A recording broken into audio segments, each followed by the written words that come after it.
Went to find a cup of coffee or something warm to warm themselves up, but I think we'll start anyway with the introductions.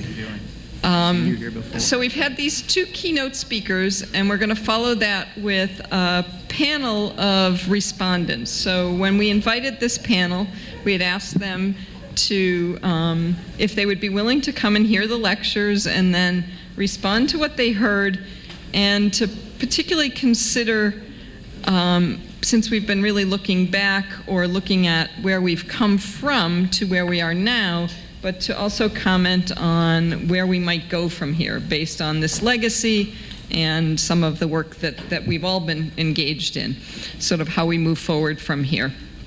I'm going to introduce all of the panelists at once and then ask them each to talk for a few minutes about their reflections on the presentations and where we might go, and then open it up to a bigger discussion among the panelists and among the audience. So our first, I'm going to start at the far end. First respondent, I need my glasses though, is Myra Glassman, who was born and raised in Chicago and graduated from the University of Illinois at Champaign-Urbana. And she began community organizing in low-income communities in St. Louis right after graduating from college. And she was organizing campaigns in Pine Bluff, Arkansas, and Detroit, Michigan as well.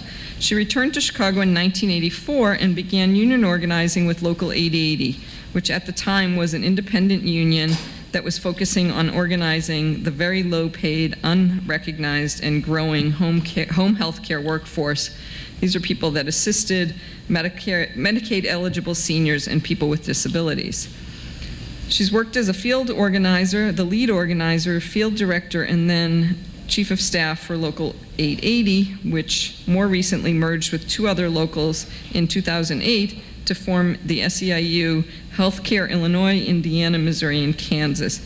This is a union now that has 90,000 home care, child care, nursing home, and hospital workers. And she's currently the Chief of Staff Secretary Treasurer for that union. To her right is Mr. Robert Safe. He's a credentialed professional with over 35 years experience and has provided consulting services for more than 22 years, operating his own firm since 1998. Mr. Safe specializes in helping clients manage the risks associated with human exposures to potentially harmful chemical, physical, and biological agents. He has provided health and safety consultation in a wide range of environments, including manufacturing, food products, chemical formulation, healthcare, hospitals, and government agencies. Before joining the private sector, he worked with the U.S. Navy, heading the Industrial Hygiene Department, servicing 2 Marine Corps air stations in Southern California. He began his career in 1976 as an industrial hygienist with the U.S. Department of Labor, Occupational Safety and Health Administration, working in the Milwaukee area office.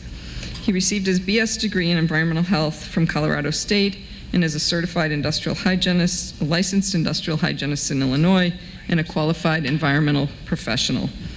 He's a member of a number of professional organizations, as well as a member of the advisory board of the Illinois Occupational and Environmental Health and Safety Education and Research Center.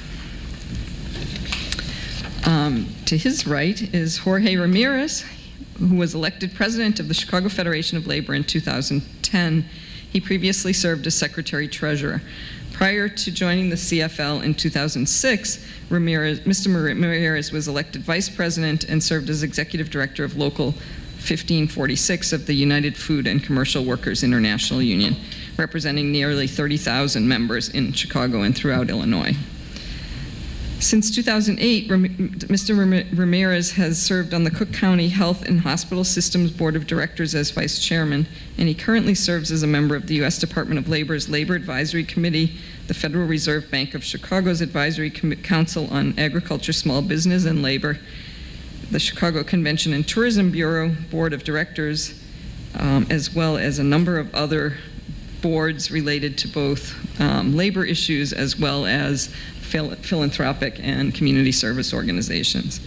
Mr. Ramirez received a law degree from Chicago Kent College of Law and graduated as a student scholarship athlete from the University of Texas in El Paso in 1993, where he majored in marketing and computer information systems.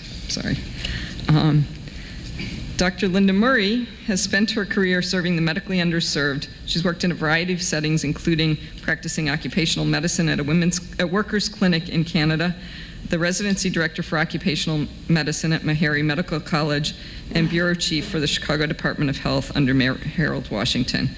She's also served as medical director of the Winfield Moody federally funded health center serving Cabrini Green public housing project in Chicago. She's been an active member of a wide range of local and national organizations, including serving as a member of the Board of Scientific Counselors for the Agency for Toxic Substances and Disease Registry, the Board of Scientific Counselors for the National Institute for Occupational Safety and Health, and the Board of Directors of Trinity Health, a large Catholic health system. She serves on the National Advisory Committee on Occupational Safety and Health. In 1997, Dr. Murray returned to Cook County Health System, where she served as the Chief Medical Officer for Primary Care, and today serves as the Chief Medical Officer for the Cook County Department of Public Health.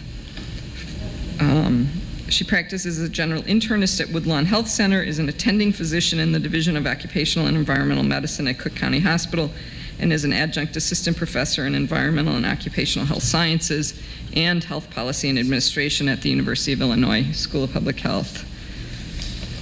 She's played a leadership role in many organizations, including the National Association of City and County Health Officers, Health Equity and Social Justice Team, and the Chicago-based Health and Medicine Policy Research Group. In November 2010, Dr. Murray became president of the American Public Health Association, where she continues to be a voice for social justice and health care as a basic human right, as she has done for over 40 years. And our last panelist is Mr. Michael Connors. He's the Regional Administrator for Region 5 for the Occupational Safety and Health Administration. He's a certified industrial hygienist. He began working for OSHA in the Cincinnati area office in 1975, and in 1988 rose to his current position as the Regional Administrator for Occupational Safety and Health, overseeing the activities of the country's largest OSHA region, which includes Ohio, Indiana, Illinois, Michigan, Wisconsin, and Minnesota.